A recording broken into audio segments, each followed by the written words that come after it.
Gear Tasting Radio is brought to you by Imminent Threat Solutions. ITS provides knowledge that empowers individuals with indispensable skill sets to explore their world and prevail against all threats. www.itstactical.com or www.imminentthreatsolutions.com.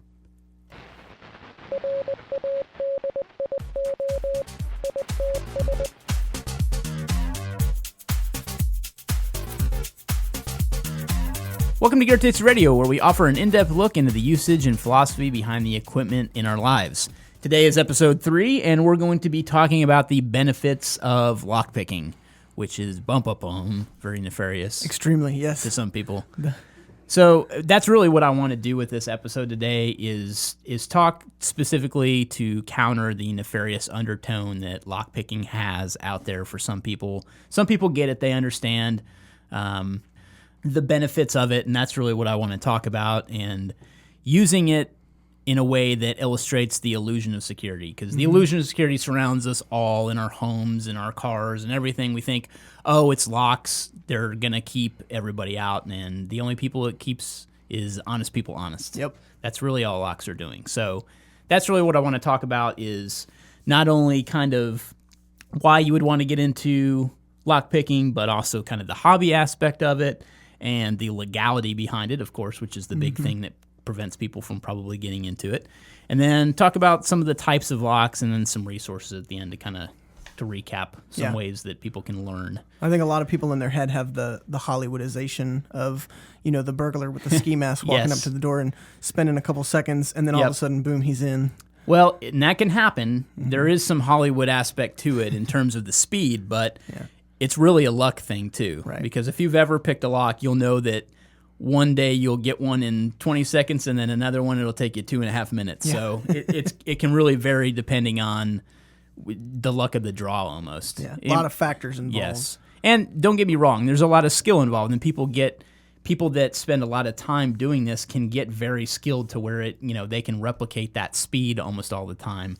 But for the more common usage of people out there that are going to pick it up, learn how to do it, carry lockpicks on them so they can get into their car or their home when they lock themselves out, are probably going to vary in terms of the time it takes them to get in. So really kind of the why, to go back to that a little bit and talk about it, is, by learning how to pick locks, you're able to identify the kinds of locks that can help keep your family and your home and whatever you're putting a lock on more secure and more safe.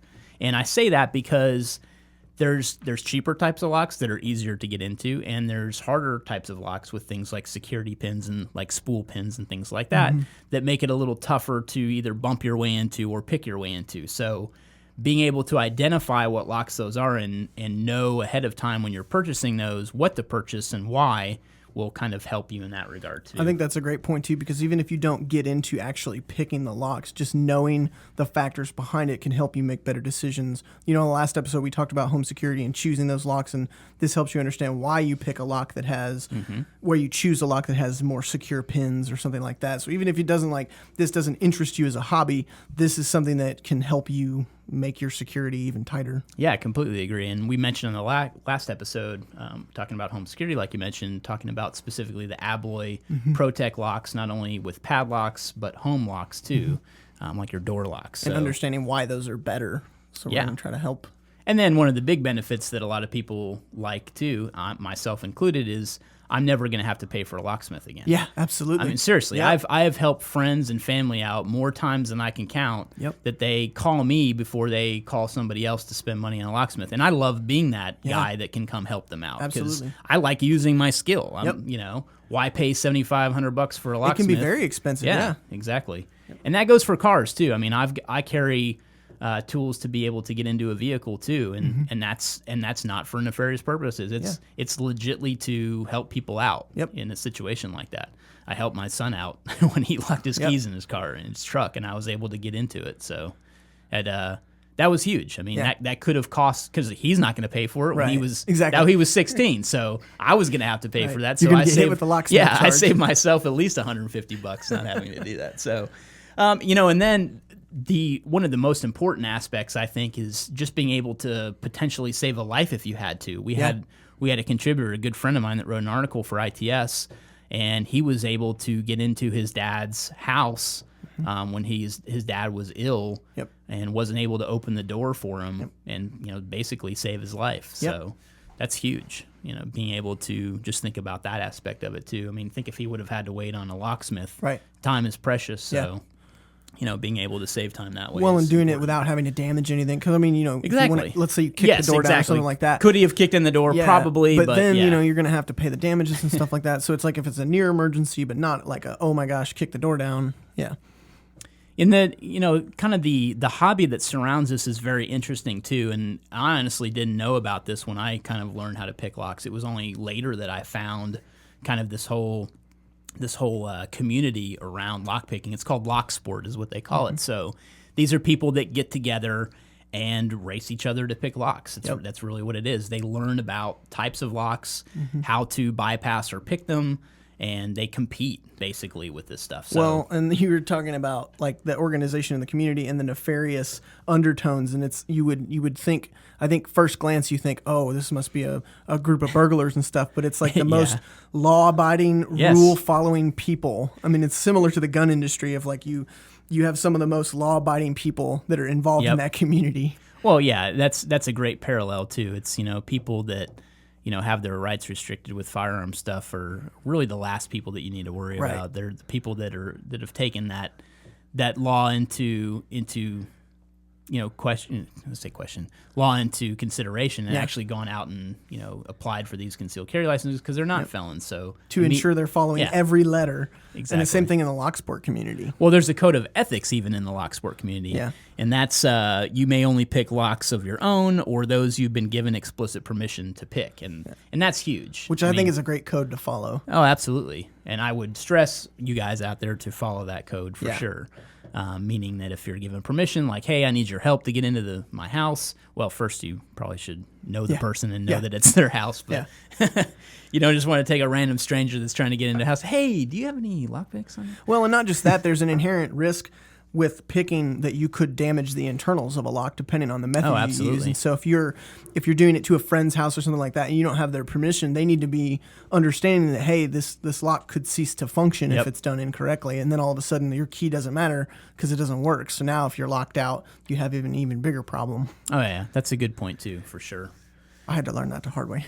Did you? I had a deadbolt on a friend's, and I was showing him with his permission, but I had picked the door in the closed position when it was locked instead of picking it when it was open and locked, and it got stuck, and I couldn't do anything about it. So we had to like go around and go through a window and stuff. So it was a good example of how to prepare before you pick. For sure. Well, and then there's also the legality, which I want to get into too, because that's a huge concern to people, and people that have already been listening or are interested in what we're talking about may say, well, yes, that's all well and good, but is it legal? And I would say in the majority of states, yes, it is legal. And the laws that we're going to speak to come directly from the TOOL website, which is the Open Organization of Lockpickers is what TOOL stands for, and they're a pretty good resource online for things like learning how to pick and getting into figuring out where your local chapters are if you want to get into Locksport and things like that too. They're a phenomenal resource online, and I've used them many times and highly recommend their website. But they've put together a list and a map of the different rules and regulations regarding each state and how they address lockpicks in general. Because the big thing is that in the majority of states, lockpicks aren't illegal to carry, but if you are acting as a burglar and breaking into something, they are considered burglar tools. But just in most states, the simple act of carrying does not imply intent to burgle a residence or something like that. So basically, that's the way it works. If there's basically 8 states that really kind of require a little more in-depth look into that don't basically have the intent that must be proved, because in 43 of the states you really have to prove the intent even if you're carrying them. So, and this is not to say that you can't own them per se. I would say that Tennessee would probably be the biggest state that you really need to consider whether you're even going to own them or not. Because they're considerably regulated there, restricted, and the locksmiths as a business as themselves are heavily regulated in Tennessee. Yeah, and I think a lot of the laws and stuff that are on the books come from locksmith organizations petitioning and lobbying and things like that. So in some of the states, you will see laws specifically directed towards locksmithing, which they consider to be picking locks for money or to be bypassing locks for money. So a lot of the regulations that you'll see out of the states, and on this tool website, they actually list the sections of the law. So obviously it's on you to kind of do your own research for your state law and don't just blindly trust this site, but they cite the actual laws for each state. And so a lot of those laws highlight, this is pertaining to locksmithing. So a lot of times a law will be silent on an issue. And so there's not going to be a law on your books that says you can own lockpicks. It'll be the lack of a law that says you can't, that says, okay, you're good to possess that. Right. So it's a lot of research you'll need to do. Agreed. And just to quickly list them, the states that you just need to kind of read up on before you get into carrying them around would be Tennessee, Nevada, Ohio, Virginia, Mississippi, Kansas, Illinois, and North Carolina. If you live in one of those states, you should probably read up on the tool website. We'll make sure that's in the episode intel, that you have a link to that map and the specific stuff around that. But that's just our attempt to kind of clear the air with the legality. Like myself, living in Texas, I always have them on me. Yeah. And I don't ever plan to break the law, right. In terms of breaking into someone's residence, so I shouldn't ever have to worry about them being considered burglar tools. So. Well, and hopefully this helps dispel some of the knee-jerk reactions that we get sometimes, which is like, oh, nope, you can't have those. Yep. And that's based on knowledge that they think or they've had passed down the chain secondhand, or they just think it's illegal. Well, it's really interesting to me as just somebody that's been involved with it for so long now. I mean, ITS is coming up on 8 years. That was one of the very first things we ever talked about on ITS when I started the website 8 years ago, was getting into lockpicking and how it shouldn't be seen as a nefarious sport and things like that. And I caught a lot of crap for it in the beginning, and it's great to actually see that, I'm not going to pat myself on the back necessarily, but just the development of people's understanding of lockpicking as the years have gone on has really helped not only Locksport, but helped people not think of it so nefariously, I guess, when they're kind of considering that. So I really like the way it's been heading, and I hope it continues to head that way. And I'm glad that the locksmiths as a collective group haven't come around and being able to lobby too much in terms of getting strict rules on the books in every state to say you have to have a license to be able to pick a lock and things like that. So I'm really glad that it hasn't come to that, and I hope it never will. So that's kind of where I'd like to leave that off with. To kind of address and go back to the types that we were talking about before, you mentioned bypassing, we've mentioned picking, and I just want to quickly talk about those specific things too, because those are two different ways of handling a lock. So in the picking aspect of it, you're actually manipulating the pins within a lock to mimic a key, whereas bypassing, you're basically completely taking away the function of the key to open the lock. So the best illustration of that is a padlock. If you can picture a padlock that's got a shackle, and in the bottom it's got a keyway into it, but it's still got that shackle. So the way that you would open that in picking is you would actually put your picks inside the keyway, and you would actually pick the lock open. In bypassing, you would actually put a shim or a piece of small, thin metal into the shackle of the lock and press it down and turn it while you're opening the lock, and it actually completely bypasses that. I guess there's an internal pin that snaps into the shackle, so it allows the locking dog not to open. You would actually bypass that and cause that to open, and the lock would open. And you're not even touching the keyway. Right, exactly. Right. So that's the difference between picking and bypassing. So that's an important note too. And then when it comes to picking, you've got different methods of picking too. So you've got single pin picking, which is actually taking a not a rake, it's the opposite of rake. It's basically a single pin pick is really the best way to describe it. It's kind of like a hook almost. Yeah. And you're taking that hook and you're manipulating each single pin stack, and I'll get into what a pin stack is in a second. But the single pin, you're manipulating each of those individually to mimic the position that they would be in for the lock to open or for the shear line to meet, and I'll get into that too. And then there's raking, which is almost kind of like, I would deem this I guess maybe like a brute force attack, not so much brute force as bumping, which I'll talk about here in a second, but raking is basically taking a pick that's got, if you were to look at it like a wave almost, it's got kind of a wave or a hump feature, like a multiple hump feature. And what you're doing is you're basically raking that across the pins as you're pulling it out of the lock, and that's basically causing the pins to jump around in each of those pin stacks and open it. And then there's bumping too, which that's taking a key that's been cut down that mimics the specific lock you're picking, meaning if it was a Schlage lock that's 5-pin, you would use a 5-pin Schlage bump key. So it has to match the lock you're actually bumping. But in that situation, you would put the key into the lock, pull it out slightly, hit it so it causes the pin stack to jump and turn at the same time and actually manipulate the lock that way. So again, single pin picking, raking, and bumping are kind of the picking types that are the most common out there. And then the most common locks are pin and tumblers, obviously. That's the kind you have on the front of your house. It's the kind that would be within, 9 times out of 10, that's the kind of lock you would encounter if you were picking. And there's also kind of a wafer lock, which some padlocks are and things like that. But we'll focus more on the pin and tumbler because that's kind of what I want to illustrate and walk through as we're talking about how.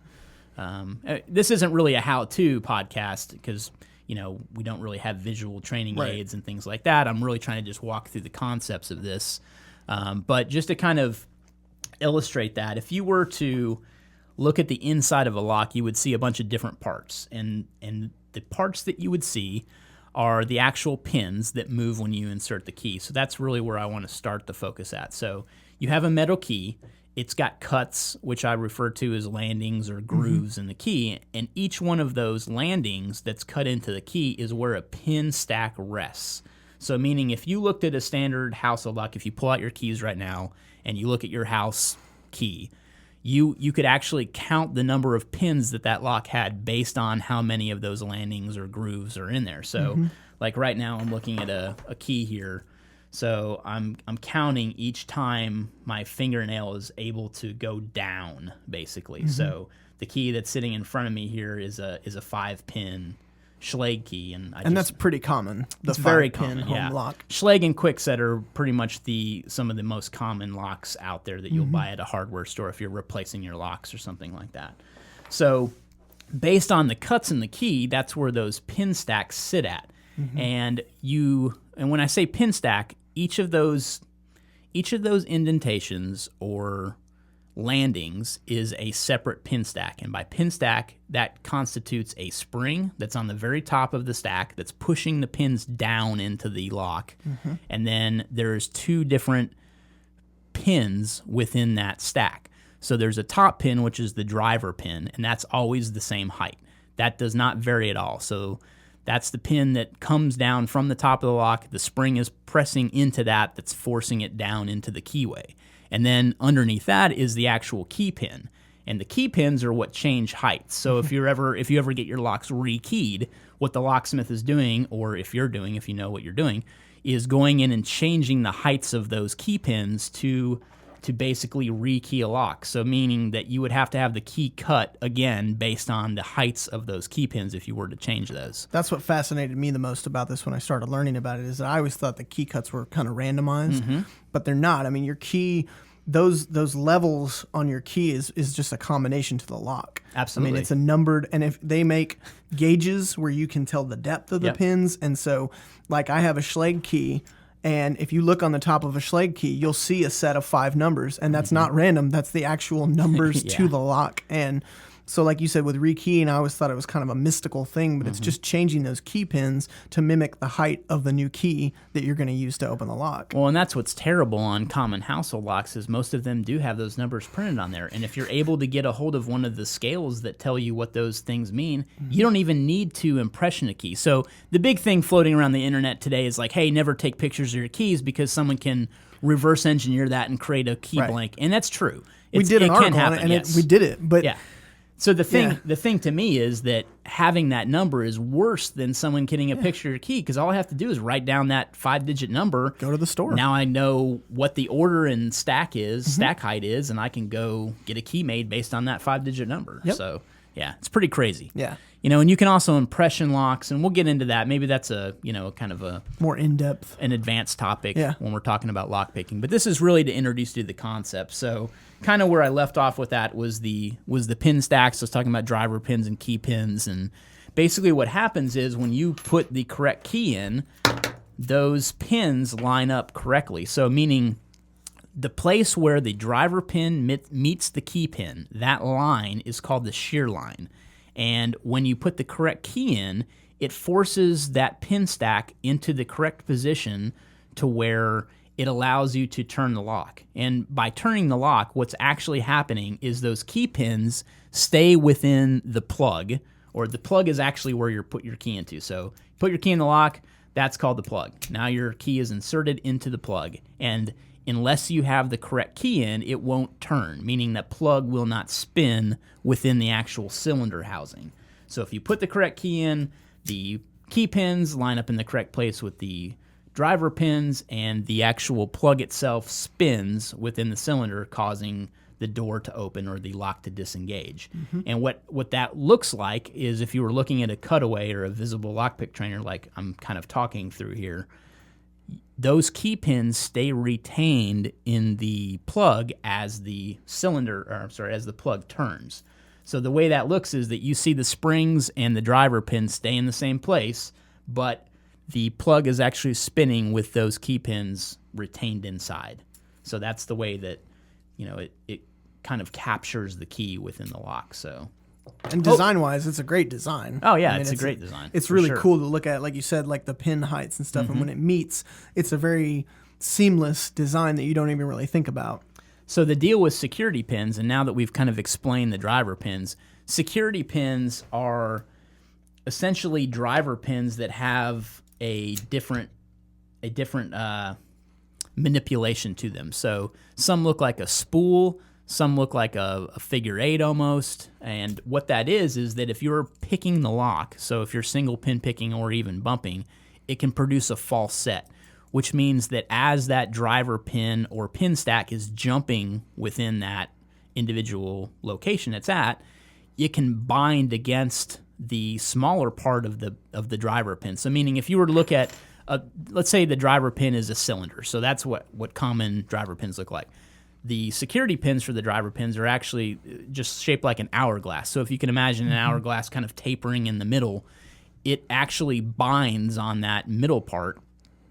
So you think you've got a little bit of the lock turning, but actually it's producing a false set and it's not allowed to turn. So, and it doesn't affect the key because the key is able to provide even pressure on the pins, but you as you're picking aren't providing the exact kind of pressure that the key is. So if you get it off to the side just a little bit, those pins can orient a little differently and like you said, bind up, and you'll think that you have the pin picked, but then you go to turn it and it won't turn. Absolutely. And what's interesting is that if you were to insert a blank key, meaning a key with no cuts, into the lock, you can actually see the pattern that's created with that. So if you're looking at one of these clear lockpick trainers, you put a blank key in, you see the spool pin, you see the spring, and then you see the driver pins, and then you see the key pins underneath that. And the pattern that the key pins make within this clear lockpick trainer is actually the mirror image of what the key cuts look like. So it's kind of interesting to see that. Right? It's a great visual aid, and it's great if you do get into this as a hobby to have some of this kind of stuff to just learn a little bit more. I mean, that's how I always am. The more I can learn about it, the more I'll understand it. The more you know. Exactly. Yeah. So yeah, lockpicking's been really cool. It's something I've really loved getting into, and my education in just all things locks has increased so much just because I've learned that stuff. So, I've gotten into picking handcuffs and things like that, which we'll talk about in a further topic, because that in itself is kind of another nefarious undertone of this too. And, we can get into kind of the home invasion scenario and why you would want to know that too. Absolutely. So really the way I wanted to end this today is really just kind of recap some resources we talked about. So one, make sure you check out our episode intel on itstactical.com. We'll be sure to have a list there of some resources for you, like the tool website that I mentioned that has all the states and the restrictions and the laws. And then we'll link to some articles we've done on ITS, like some stuff to get you started. Yeah. So like some 101 articles, some how-tos. If you want to get into lock picking and you really want to understand this a little more, obviously there's a lot more to it than we're able to cover in the podcast here. So we've already created those resources years ago on ITS, and we'll link to those as well. So yeah, thanks for listening. Yep. Thanks for watching, and this has been Gear Tasting Radio, episode 3, the benefits of lockpicking.